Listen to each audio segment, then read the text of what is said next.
Hello friends, কেমন আছে সবাই? আশা করছি সবাই ভালো আছো। আমি রাত্রি আরপি অনুষা লাইফস্টাইলে সবাইকে স্বাগত জানি। আবারও নতুন একটি ভিডিও নিয়ে চলে এসেছি, টিপসের ভিডিও। নতুন নতুন টিপস পেতে অবশ্যই আমার চ্যানেলটি সাবস্ক্রাইব করে রাখবেন। পুরো ভিডিওটা দেখতে থাকুন, আশা করছি ভালো লাগবে। অবশ্যই একটা লাইক করে দেবেন। প্রথম টিপসটি হলো, দেখুন আমরা অনেক সময় কি হয় দেখা যায়, বাজার থেকে মাছটা নিয়ে আসার পর কি হয় যে অনেক কাজকর্মের মধ্যে থেকেও আমরা মাছটা কাটতে পারি না। তাই তখন দেখা যায় মাছটা খারাপ হয়ে যায় আর মাছটা টাটকাও থাকে না। তাই আমরা কি করব, মাছের মধ্যে যদি আমরা কয়েক টুকরো বরফ দিয়ে রেখে দিই কিছুক্ষণের জন্য, যতক্ষণ না আমরা মাছটা কাটতে পারছি ততক্ষণ যদি একটু বরফ দিয়ে রেখে দেওয়া যায়, তাহলে মাছটা কিন্তু না কাটলেও টাটকা থাকবে আর পচে যাবে না। এই টিপসটা কেমন লাগলো অবশ্যই আপনারা কমেন্ট করে জানাবেন। আর ভিডিওটা ভালো লাগলে অবশ্যই একটা লাইক করে দেবেন আর সাবস্ক্রাইব করে পাশে থাকবেন।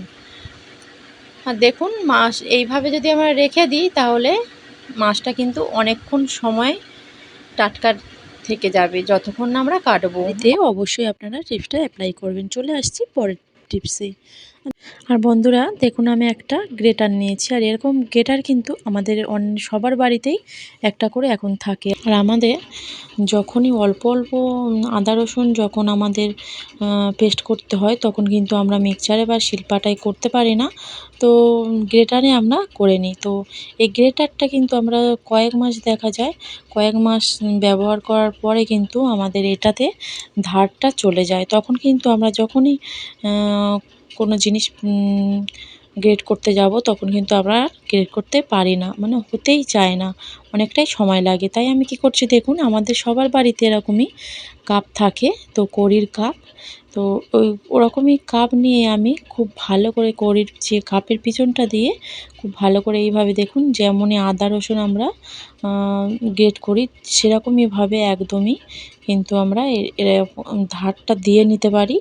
আর এইভাবে যদি আমরা ধারটা দিয়ে, দেখুন খুব সুন্দর কিন্তু ধার চলে এসেছে। আর এটা কিন্তু ধার না দিতে পারলে কিন্তু এটা আমাদের আর কোনো রকম কাজেও লাগতো না, আর এটা কিন্তু আমাদের পড়েই থাকতো, বা এটা কোনো সময় হয়তো ফেলে দিতেই হতো। এরকম কিন্তু আপনারা বাড়িতে এইভাবেই যদি একটা কাপ নিয়ে এইভাবে যদি আপনারা করে নিতে পারেন, তাহলে কিন্তু আপনাদের অনেকটাই সুবিধা হবে। বাড়িতে অবশ্যই টিপসটা অ্যাপ্লাই করবেন। চলে আসছি পরের টিপসে। আর দেখুন, আমি কয়েকটা ইমিটেশনের কানের দুল নিয়েছি। এরকম সবার বাড়িতে আমাদের থাকে, যখনই কোনো ওকেশান পড়ে বা কোথাও বেরোচ্ছি তখন আমাদের এটা কিন্তু পরতে হয়।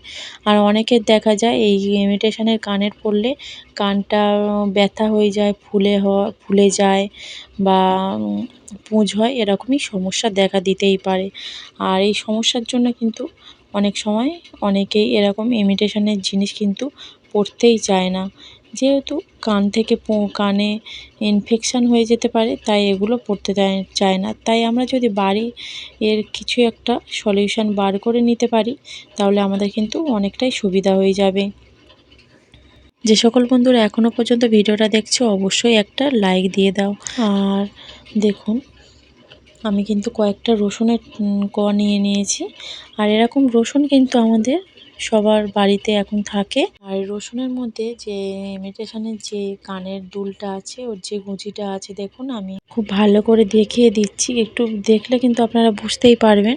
আর খুব সুন্দর করে কিন্তু আমি এইভাবে যদি 5 বার বা 6 বার এইভাবে যদি দুলের গুঁজিটা আমরা এইভাবে যদি লাগিয়ে নিই, কিন্তু তখন কিন্তু আমাদের আর এর কোনো রকম ঘা বা ফোলা ভাব এটা আসবে না। রসুন কিন্তু আমাদের এটা অ্যান্টিবায়োটিকের কাজ করে। এর মধ্যে যদি আমরা এইভাবে কানের গুঁজিটা দিয়ে থাকি, তখন কিন্তু আমাদের যে রসুনটা অ্যান্টিবায়োটিকের কাজ করে, কিন্তু কানের মধ্যে কোনো রকম ফোলা ভাব বা ইনফেকশান, পুঁজ এরকম কিছুই হবে না। আর ভিডিওটা এই পর্যন্ত রাখছি। যে যেখানে আছেন ভালো থাকুন।